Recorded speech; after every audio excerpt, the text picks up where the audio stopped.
historically, dentists and dentistry, we've had the highest suicide rates of any industry. Correct. And it really hasn't changed, not really. And one of the things I have forecasted, which I'm not excited about, is that I foresee that rate going up. So the suicide rate is going to increase in our colleagues, and the level of addictions that they have are going to increase significantly. And drugs, alcohol, sex, whatever the addiction category is, right? It's all many because of the DSO change, people that sold out too soon and didn't really have their next, and now they feel trapped, as well as the uncertainty in the market, labor costs rise, all these things we're feeling, right? It's going to push people down this path. Welcome to the Oral Systemic Connections Podcast. I'm your host, Dr. Tom Larkin, here to explore how your oral health connects to your overall well-being. From heart disease to diabetes, your mouth is the gateway to your body. Let's dive in. Good morning. I'm Dr. Tom Larkin, and welcome to Oral Systemic Connections. Boy, do I have somebody special today. I affectionately call him the Wayne Gretzky of dentistry, and I'm going to talk a little bit more about that as I add Dr. Chris Phelps to the stage. Good morning, Chris. Morning, Tom. How you doing? So the Wayne Gretzky of dentistry means, what was Wayne Gretzky famous for? He's always knows where the puck is going. He's not standing around the puck. He magically is where the puck is going. I've known Chris for over a decade. I won't go into the detail of how we met. We were, short story, at a meeting. The meeting absolutely sucked. I strike up a conversation with Chris. After about 10 minutes, I said, Chris, you know more than anybody I've seen on stage. I take his cell number and the rest is history, right? So I've watched you, consistently as, and I'm just going to kind of go over this, and we're going to talk about some new things that are happening. The CEO of the Cialdini Institute, the Phelps Institute, Golden Goose scheduling, way, way ahead of its time. Dental Membership Direct, way ahead of its time. Marketing, your marketing CEO. This stuff is, you're like the real deal, OG. And, I have, as you probably know, a lot of frustrations with social media because there's so many people that are, they're an inch deep and a mile wide. And it's just kind of conducive to novices, advising novices. I hate it, but it is what it is. So the first thing I want to do this morning is I want to thank you, and I want to take you on a little bit of a trip. Last December, I reached out to you because I consider you a trusted advisor. We have political change, and I'm not a political person, but I'm a business person like you. And I knew that Health and Human Services were going to make a shift toward prevention. And I wanted to get into the mix, right? Because dentistry is underrepresented in the functional medicine space. So I signed up to go to this meeting in Vegas. It's like 7,000 doctors, and there's a handful of dentists, right? And you had gone to a meeting, and I think Callie Means or somebody, some of these functional medicine people were there. And I asked you, man, I gotta meet somebody, right? I need to, because I've been working in prevention for a decade. So I started emailing people, and then I can't remember exactly when, but I see a press release of a new task force being formed, a MAHA task force being formed, got the name of a senator, and I did something that you would love as a marketing guy, because this is just kind of organic marketing. I didn't send an email. I didn't try to reach out. I made a cover letter, and this is a new book that Dr. Craig backs, and you've met him. He's a Baldonian guy. He just published it. I wrote the forward for him. I prepared it immediately. I dropped everything that I was doing, and I overnighted it. I said, how do I get this the fastest way I can get to the state capitol? Because what I wanted is, they announced that this committee's forming. I want it to be on someone's desk the next day, right? And it worked. So Senator Shelley Funk-Fromeyer, she reached out to me.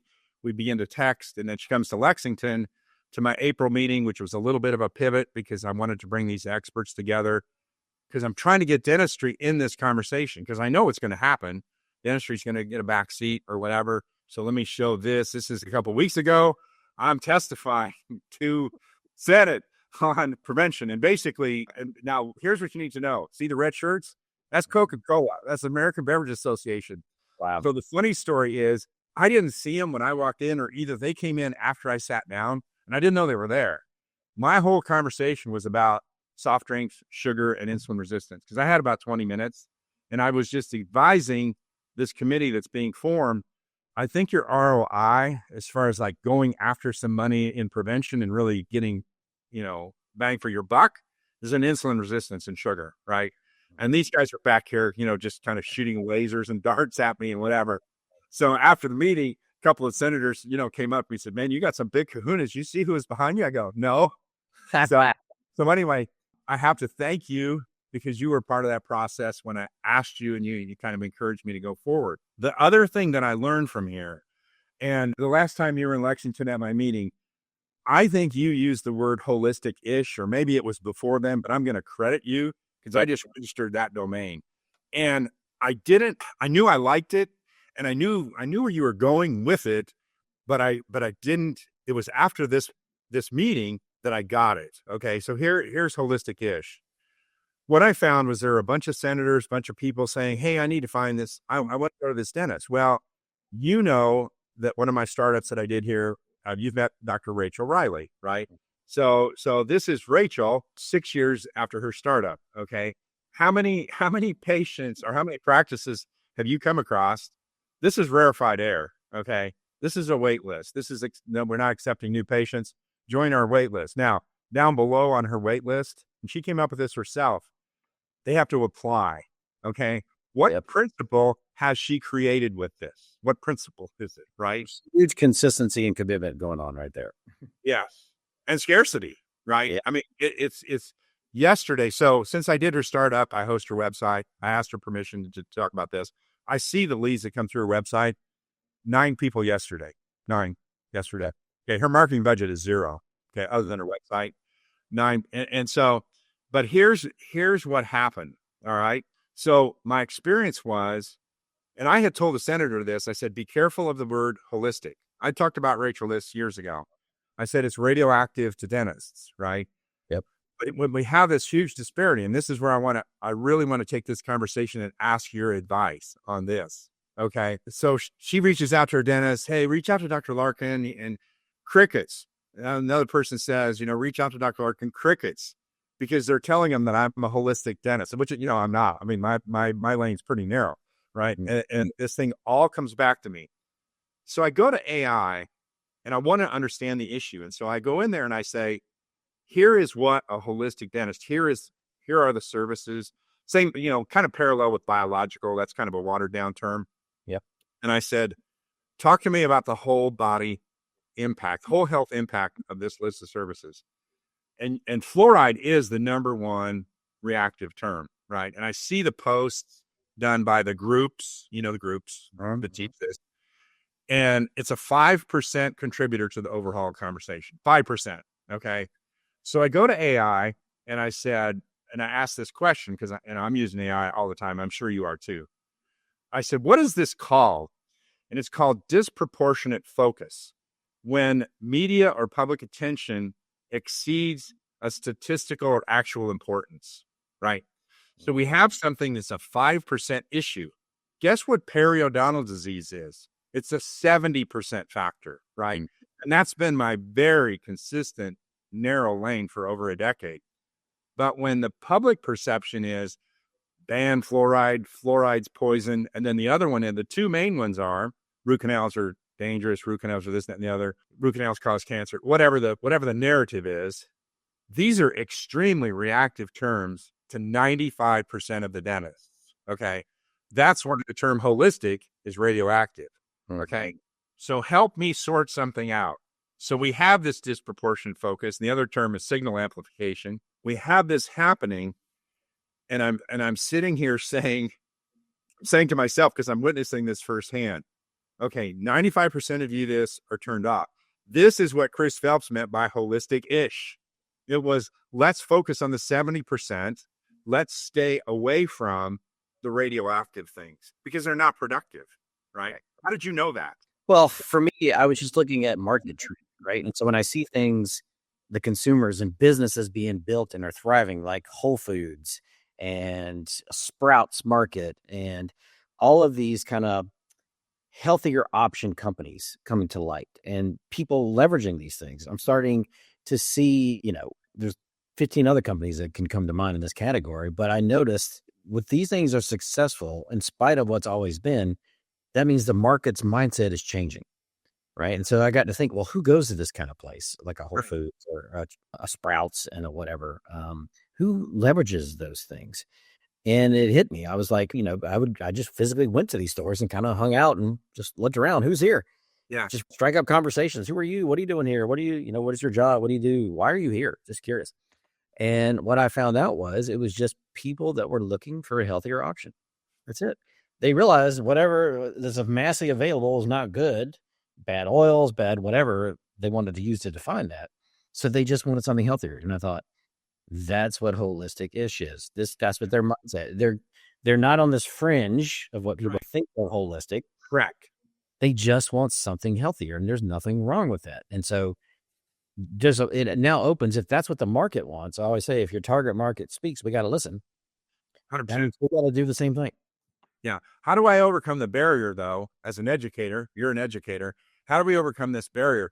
Because I've never seen anything like this. Okay. So Rachel's initial exam is 2.5 hours. Okay. What is that? That's the anecdote for all of this hygiene burnout. All of the solutions to the practice model. Okay. She has a beautiful practice model. It's a relaxed pace. Patients are more than willing to pay. They're on a waiting list. Okay. Everything that you would dream of, but dentists, because of the reactive part of it, right? Which, she's cool. She's not into that fringe stuff at all, but it's the word itself, right? So I understand that's why the biological, but I can make a post on any of the large groups, and it just is like, cover your eyes, cover your ears. I mean, it's just, people go crazy with those terms. So there is a bias amongst the dentists. So the dentists are struggling with all of these insurance, PPO models, and the hygiene thing it's super serious right now. The hygiene dilemma with shortage of hygiene, is my appointment 45 minutes, an hour, whatever, da da da da da da da. And here's somebody doing something really contrary, and the people are literally beating a freaking path to her door. And how do we reconcile that? I mean, I've reconciled it to a degree. I have my annual course, and I teach. And once again, you've watched me over a long period of time, and I didn't know how intentional my lane was, but my lane has always been cardiovascular prevention, periodontal disease contribution. Now, I'm open to the other components, meaning when I meet Darren Simmons, he's got ozone water. Great. That's a component of whatever, right? Lasers, all these things. These are the parts of advanced prevention to help us do a better job, but it's always perio. So let's stick with the 70%.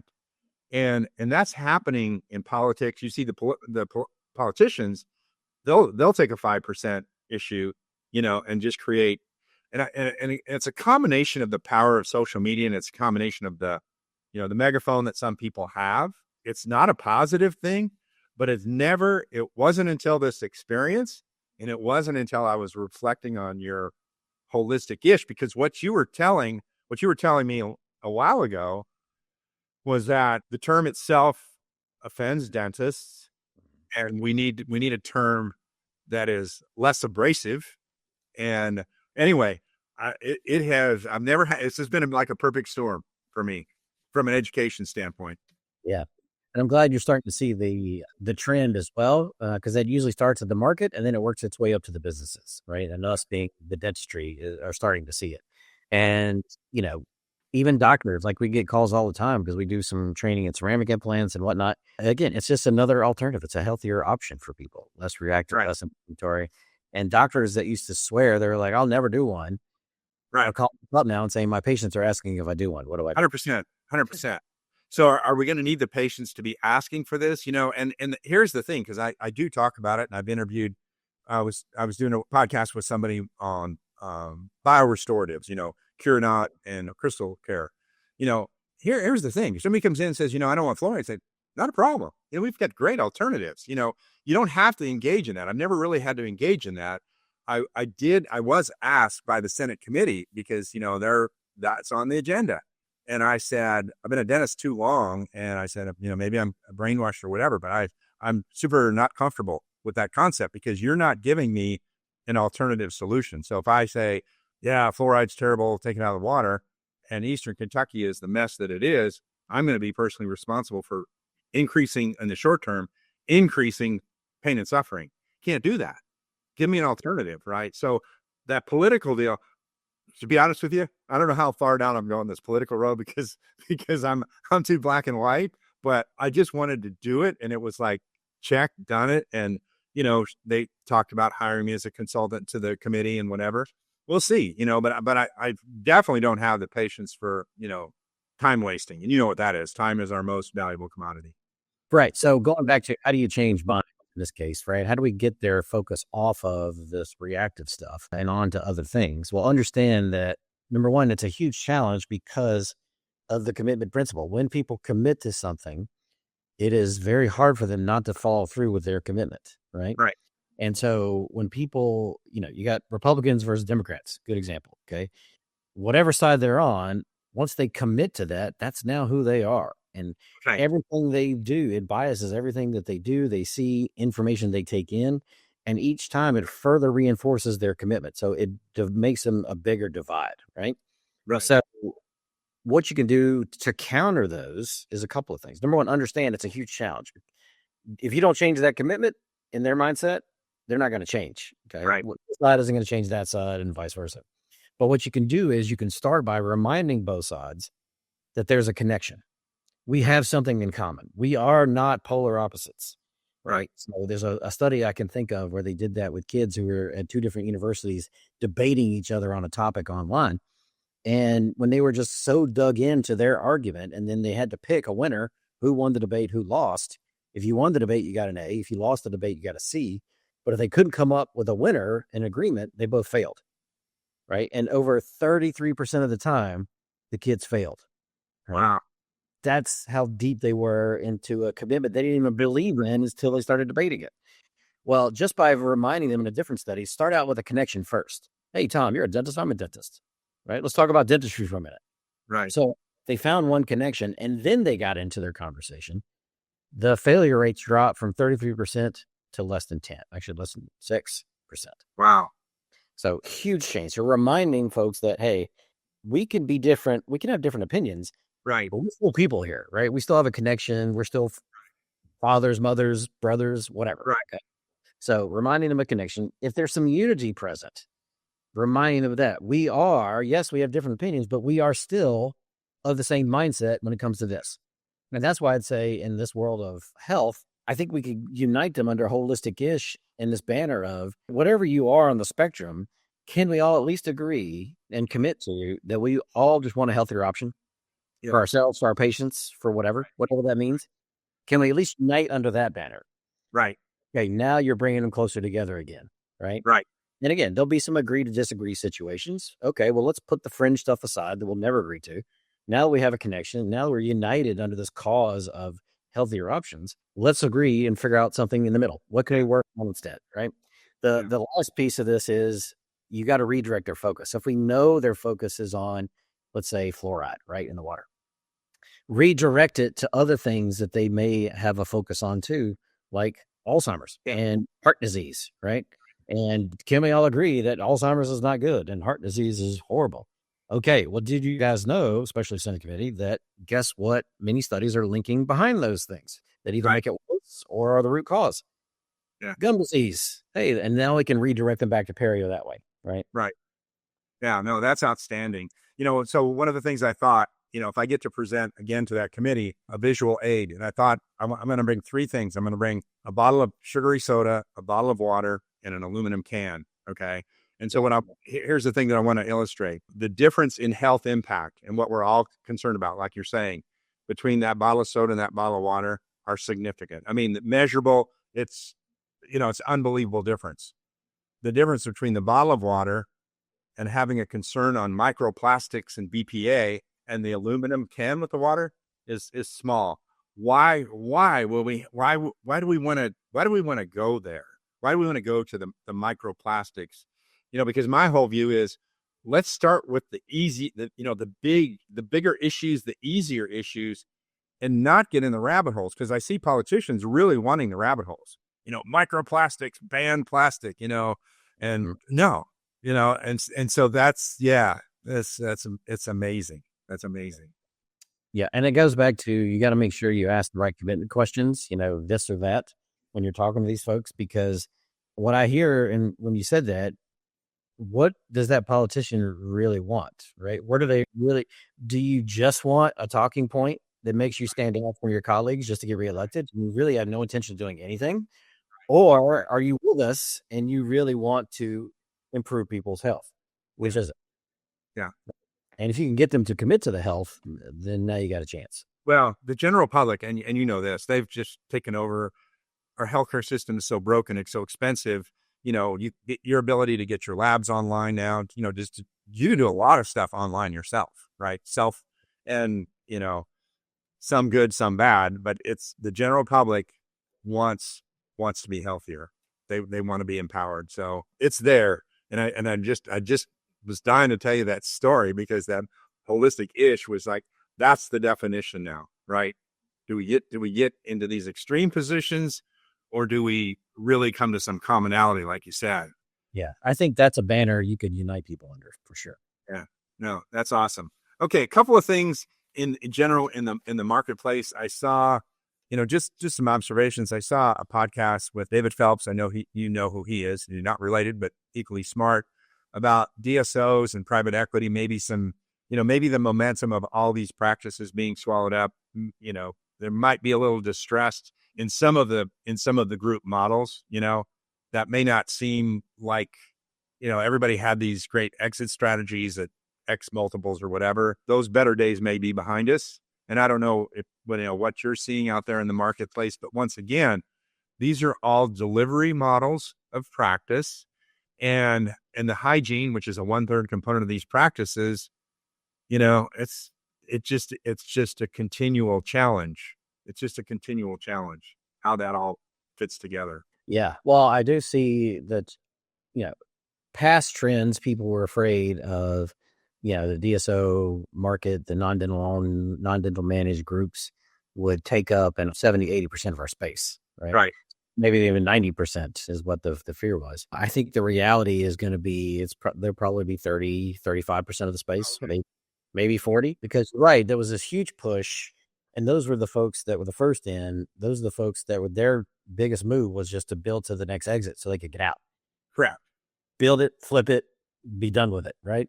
And then the next group was left holding all the baggage, and they didn't have the right management systems and oh wow, is in place. Yeah. There were many DSOs. I can think of a couple that about went out of business or almost went bankrupt, and they had to sell for pennies on the dollar. So I saw the DSOs go from individual practices to turning on each other and trying to ingest each other because of the failed ones, right? So they could put more models there. Yeah. So it's really slowed their growth. And I think it's made those that now are coming in at the third tier, and there's been 2 buyouts of the DSO level already, are realizing the mess that they had. And they're like, wait a minute, we got to slow down and go back to the drawing board. I don't think this is going to be what we thought. Yeah. They're going to try to make it work with what they've got. And that's why I don't think they're going to be the majority in dentistry for sure. But, you know, even if they are the majority, whatever that percentage is, 51%, whatever, there will always be an opportunity for an independent practitioner to have a very successful business model, whatever that'll for them. So 100%. Even the large managed groups, meaning full service, bigger group practices. That's a strong model, right? You know, in-house, you know, still independent, but able to do a lot of different things. So, okay. That was one of the things I wanted to touch on. So you've got some new things happening in your world that are pretty excited that I want you to take a few minutes and explain, because, you know, previously you were the U.S. CEO, Cialdini Institute, and that is changing, and you're doing something even more significant. So talk about that. Yeah. So, you know, I got to study under Dr. Robert Cialdini, famed behavioral psychologist. He wrote a book, Influence, The Psychology of Persuasion. If you can watch the video, that little yellow and the purple guy behind me. 40 years ago, he wrote that book, but it's never been more relevant and prevalent than it is today. And basically what his 7 principles of persuasion teach us is fundamentally why civilization was created and why we even function as a society, okay? Because these principles speak to the heart of what we use to make our decisions. Yeah. Not the excuses people tell us after the fact. So I got to train under Cialdini. I use these principles in my own dental practices, a couple of struggling practices that I was able to make really successful because I made my strategies around what people actually used to decide for case acceptance, in team management, in my associate doctors that work for me. instead of the excuses people used to give me after no and making my strategy there. So they'd say, well, you're too expensive. That's why I didn't do it. So I guess my strategy is I got to discount it. Or they'd say, you're not in network with my insurance company. Okay, maybe I need to be in network with your insurance company. No, right? The excuse is never the actual reason behind it, or very rarely. So understanding these things are key. And so last year I was honored that he asked me to come in and step in to take over the Cialdini Institute, a legacy company for him, to help us spread the message of influence and persuasion and get this teaching out there. Because whether you realize it or not, everybody out there is trying to influence you in some way, shape, or form. Maybe they're doing it in an ethical way, so they're trying to make it a win-win for you both. But maybe they're doing it in an unethical way. Maybe they just want to win for them, right? And maybe not necessarily the win for you. So ultimately, understanding these things, you'll see when people are trying to influence you. Because normally these things trigger subconsciously. It doesn't get to rational. Correct. And you know about them, and then suddenly you're like, wait a minute. I mean, I feel the pull of scarcity, let's say, but do I really need to grab all that toilet paper or not? Does it, or they're going to have some in another month, and I just wait this out? Right? Does this make sense for me? It'll allow you to make more rational, top of mind decisions and put conscious thought to it, which is exciting. So running the Cialdini Institute, I've been doing this for the last year, has been exciting. We're growing. And it's kind of led to an interesting thing. And you and I talked about this earlier. In times of uncertainty, when people globally, economically, locally, whatever that uncertainty bubble is for you, people don't move, right? They don't make decisions. They don't do anything because they feel like it's safer to do nothing than do anything, right? And so when we are uncertain in certain times, we look to two of our principles to decide. We look to the crowd. That's why everybody's in these social media, Facebook groups and whatnot. What does everybody else think we should do? What are they saying, right? Or they look to credible authorities to tell them what they should do, right? And God forbid if we can't get the authorities to come to a consensus on things. It just creates more uncertainty for the masses to talk to each other. So what I've realized is, and what's needed in the marketplace is twofold. A mastermind type community where people can come together and engage with those social proof conversations. Let's talk it out together, right? We're all smart people. I'm sure we can find a path, but also led by authorities, like people in my mind that have true experience in the topic at hand and have real credibility because they've been there and done that, right? They have wisdom that they can share, right, to guide those conversations. So, I've got a new one starting, and I know I want you to be a part of it as well to help guide some of these conversations in holistic-ish for the Cheerful Dentist that I'm going to be launching at the end of this month. And then December 4th, the 5th and 6th in Phoenix, Arizona, I'm doing a 2-day in-person mastermind on leveraging the application of these principles of persuasion and how to apply them ethically in, let's say, for dentists would come or team members, patient communication. Outside of dentistry, they may call that sales, right? How do we leverage that in marketing? How do we get out of telling our team to do stuff? How do we influence them to do stuff? That's the way the mice don't play. We'll talk about it in team management, marketing to get a better quality person. How do you change their focus and attention on you and away from the other 15 things they're distracted on in that moment when they get exposure to you, your messaging, whatnot. So it's going to be a fun couple of days in Phoenix for those that attend, and all about let's put the stuff into practice and make sure everybody leaves with a solid plan on how to use them. Now, like you said, the need has never been greater because I'm like you. I really, you kind of have a feel when you're around this long enough, you kind of have that feel of paralysis right now. People kind of, I've never really seen it. I see it a lot, right? People just very undecided. They say they're going to move forward, then they don't, and they're just, you don't know what they're waiting for. And then the part that's very conflicting for me is, you see the stock market making record highs every day. It's not like 2008. I understood 2008.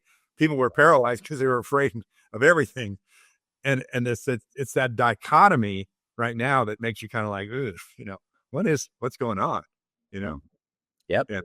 Well, it's funny. There's been 2008 and then in the 80s before that, good business people learn how to make money in times of uncertainty.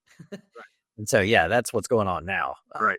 They understand what human behavior is and they know how they're going to react. Because again, when you understand people's behavior and what influences them, then you shouldn't be shocked when it happens. Right. But they're able to predict it now and they're right out in front of it. So capitalizing. Yeah.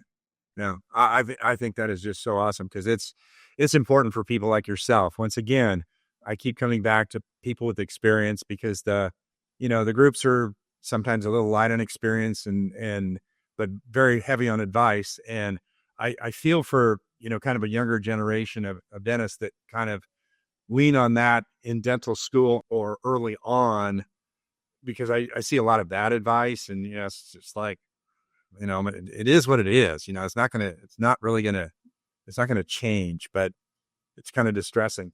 One other thing that I want to touch on now that I think about it, and I appreciate your time so much. So one of the things you're going to be coming to talk about ceramic implants in April, because one of the pivots that I'm making is I joined a couple of consumer groups on implants, right? Because I'm trying to get a little bit of a vibe on this All-on-X, and I see that implant maintenance, specifically All-on-X, and what we're talking about are the restorations that are screwed in, they're not taken out. Dentists can't decide how often you want to take them out. I don't want to strip the screws, whatever. If the number one risk factor for the failure of an implant is a prior history of gum disease, we have a problem. So if my whole teaching thing is treating gum disease, that has to be a part of the conversation. So I go to AI, and the operative word is biofilm disruption. Okay. Oral hygiene is biofilm disruption. I said, what amount of the surface area in a fixed All-on-X is accessible? Because once you screw it down, the implants aren't accessible. Mm-hmm. And it was like 60% was inaccessible. So we have a prosthesis now that's 60% inaccessible for biofilm disruption. And that stuff building up over time, which what it's going to look like if you ever take it off. And that conversation is not being had. Okay. So AOX groups, placement, vertical, AOX, and the public groups are just massively distressing. The numbers of people going overseas to have this stuff done, Turkey and Costa Rica, Mexico, because it's cheaper. And, the most obvious thing is when you come back, a dentist is not going to see you. I'm not going to support a Costa Rica full mouth reconstruction, Right. And so there are these things that are going to be happening. Once again, futurist, I see them 5 years, 10 years, that are going to become kind of mainstream issues. And I kind of want to get on the front end of it to, once again, let's bring some smart people together and have conversations on how could we help prevent some of this. And it starts by having an uncomfortable conversation. It's amazing to me. So one of the things that I trademarked is AOX care. Okay. Defining what AOX care. And I went to the trouble of trademarking it because I think it's going to have a suite of services around that undefined. And I'm sure you kind of see that. And so you're in Europe and at a meeting, and once again, you get exposed to these ceramic implants, and without getting too much into a deep dive, but titanium has some issues. And I think you're one of the people that brought that technology to the United States and began training with, who's a doctor in that you work with? Sammy Nimby. Yeah. And once again, seeing an emerging market opportunity, right? And once the general public learns about this, what are they doing? Hey, do you do ceramic implants? They just go, no. So at what point are they going to move out the dime to say, is that just a crazy patient, or is there more to that? Yeah. And that's the kind of message I was trying to promote to dentists when they are considering doing training with us on ceramics. I'm like, you think it's for the holistic patient, but it's actually for the patient already sitting in your chair. That holistic-ish patient, they're already there. You just don't know. And if you presented them this as an option, in addition to titanium, because I do both, right? Titanium implants, then you both win in that scenario, right? So the person who really values this and wants that healthier option, because I charge more for the ceramic implant than titanium. 100%. They pay for it because they want it, right? And those that don't see the value in it, well, more choose the titanium option. Correct. So it really comes down to this, right? And this goes back to your biofilm thing. What we need is the better screening tools to define with this patient, as you said, are they a person that can heal and are they healthy or are they not? Right. And that could be overall body health. That could be oral health because of perio disease. Because if they're healthy and they're really low risk because they got good biofilm, then why are we taking that thing off? It doesn't make any sense because literally nothing is going to go wrong with those people. Okay.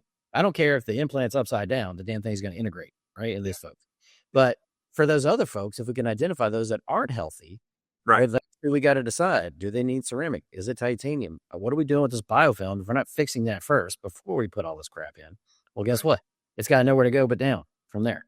So I think that's going to be a powerful message to educate our colleagues on is we need a better differentiator for folks.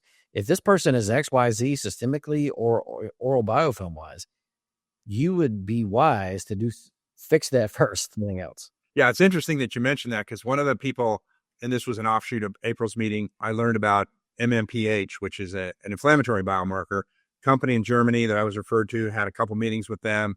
I think they're coming in April. And I'm sure you know Steve Thorne of Pacific Dental. He's been looking for a point of care chairside test. And I think he actually invested in this company. So Pacific, across 1,300 practices, does an MMPA test on all new patients as an introductory. At one point years ago, I trained a couple of practices of theirs with a microscope, but I don't think they saw the logistics of that over 1,300 practices. But, he's been looking. And so I'm wanting to learn about that. And that's one of the tests that's going to be, at my April meeting, because once again, it's the early diagnosis. It's the identification of those people at risk. It's not everybody, Right. but you got it. But it's worth your while to know who they are, because those are the people, any failures are heartburn. And the more complex the restoration, the more heartburn. Okay. So without any guardrails at all, I think there's a lot of novices that are finding that, I see it in the groups, they're getting in trouble. Right. So that will be the focus of that. And I'm sure you're going to be a giant contributor. Let me put the ticker on there. April 24th, 25th in Lexington, oralsystemmastery.com is where you can find out more information for that. Anything else on your mind, Chris? Anything else topical or that you want to talk about? No, just keep a lookout. So if people are interested in joining me for the in-person ethical mastermind application workshop, give me a shout out. Be on the lookout for the cheerful dentist community that I'm going to build, a paid mastermind, but it's going to have experts like yourself in there, conversations on all aspects of the business, from attracting new patients, the telephone language you need to convert more, how to ethically present treatment, and what do you do to close the back door on attrition.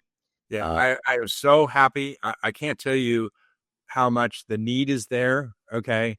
And I've toyed with that deal. And that's a big task, what you're talking about, billing. And I know you've been very methodical about it, and it's going to be first class, because I tried a few years ago to do it because I saw the need, but it was so much bigger than me, because there's a lot of pieces, parts in that.